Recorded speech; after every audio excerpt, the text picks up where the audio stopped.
आदरणीय बंधु माताओं व मेरी प्यारी बहनों, राधे राधे। आपका हमारे इस YouTube चैनल पर बहुत बहुत स्वागत है।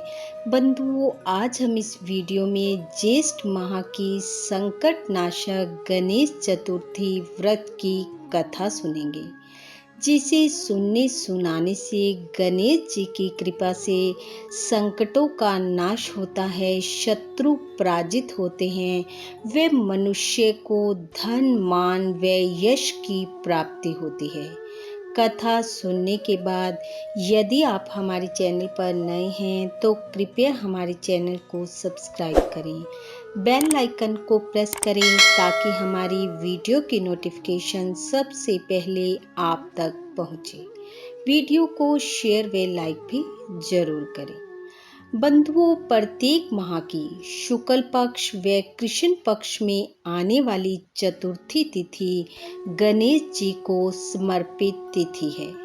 शुक्ल पक्ष में आने वाली चतुर्थी विनायकी चतुर्थी व कृष्ण पक्ष में आने वाली चतुर्थी संकष्टी चतुर्थी कहलाती है। संकष्टी चतुर्थी के दिन देवों के देव महादेव के पुत्र गणेश जी ने देवताओं को दानवों के भय से मुक्त कर उनके संकटों का नाश किया था।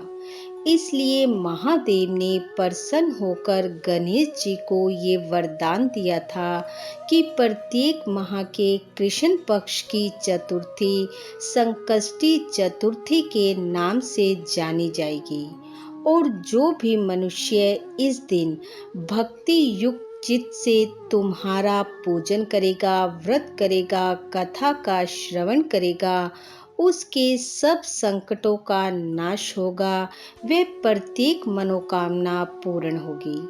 इसलिए संकष्टी चतुर्थी के दिन भक्ति भाव से गणेश जी का पूजन कर धूप दीप से आरती करें, गणेश जी को भोग लगाएं व कथा का श्रवण करें।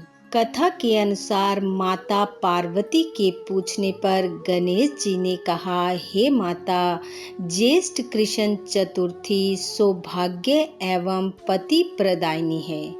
इस दिन आखुरता नामक गणेश जी की पूजा भक्ति पूर्वक करनी चाहिए।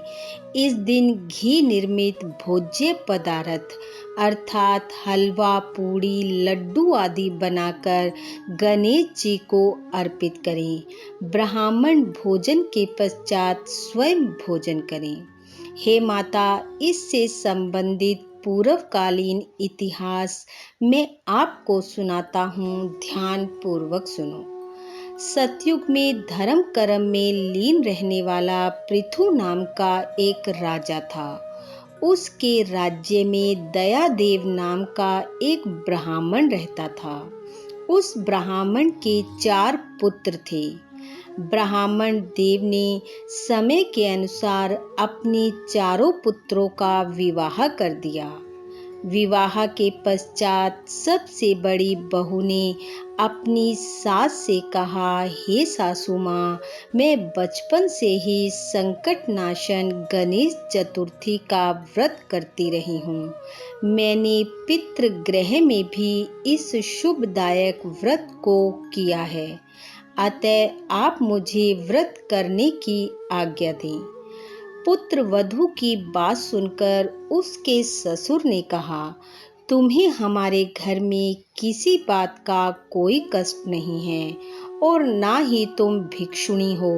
ऐसी स्थिति में तुम किस लिए व्रत करना चाहती हो?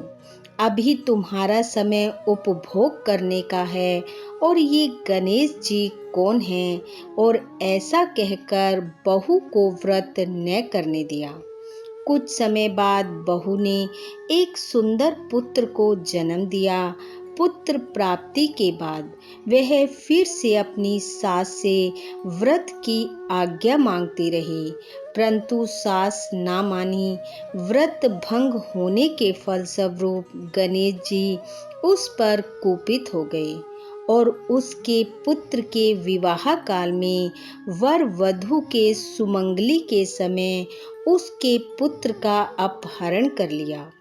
इस अनहोनी घटना से मंडप में खलबली मच गई।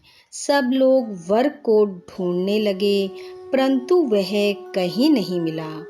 उसकी माता रो रोकर अपने ससुर से कहने लगी, आपने मेरे गणेश चतुर्थी व्रत को छुड़वा दिया।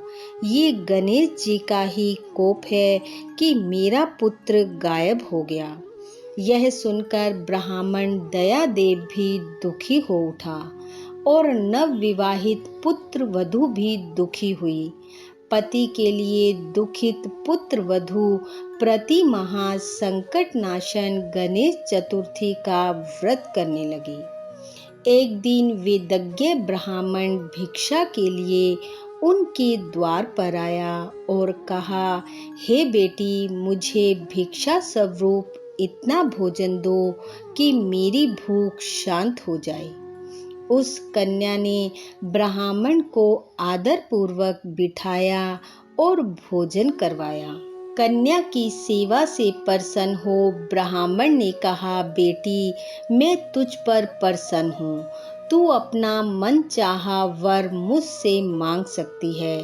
तब कन्या ने कहा, हे ब्राह्मण देव, यदि आप मुझ पर प्रसन्न हैं तो मुझे मेरे पति के दर्शन करवा दीजिए। ब्राह्मण देव ने कहा, पुत्री, जैसा तुम चाहती हो वैसा ही होगा। तब ब्राह्मण वेश में आए गणेश जी ने उस कन्या को दर्शन दिए और कहा, मैं तेरी व्रत पूजा से प्रसन्न हूँ। शीघ्र ही तुझे तेरा पति मिलेगा। इस प्रकार उसे आशीर्वाद दे गणेश जी अंतर ध्यान हो गए। उसी समय सोम शर्मा नामक ब्राह्मण वन में से उस द्विज बालक को लेकर नगर में आए। अपने पुत्र को देख माता के हर्ष की सीमा न रही। उसने पुत्र को छाती से लगाया और कहने लगी कि गणेश जी की कृपा प्रसाद से ही मैंने अपने खोए पुत्र को पाया है। ब्राह्मण दयादेव भी अपने पुत्र को देखकर बहुत प्रसन्न हुआ। उन्होंने सोम शर्मा ब्राह्मण का आदर सत्कार किया, प्रेम पूर्वक बिठाया, भोजन करवाया, दान दक्षिणा वस्त्र आदि से ब्राह्मण की पूजा की और कहा कि आपकी कृपा से ही हमें हमारा पुत्र वापस मिला है। तथा फिर से मंडप का निर्माण करके विधि पूर्वक वैवाहिक कार्य संपन्न किया। वह भाग्यशालिनी कन्या अपने पति को पाकर धन्य हो उठी और बारंबार गणेश जी का वंदन करने लगी। इस प्रकार ज्येष्ठ मास के कृष्ण पक्ष की चतुर्थी मनुष्यों के मनोरथ को पूर्ण करती है। इस दिन नर नारियों को गणेश जी की पूजा करनी चाहिए। हे देवी, पूर्व कथित रीति से भक्ति पूर्वक जो व्यक्ति इस व्रत एवं पूजन को करेंगे, कथा का श्रवण करेंगे, उनकी संपूर्ण इच्छाएं पूरी होंगी।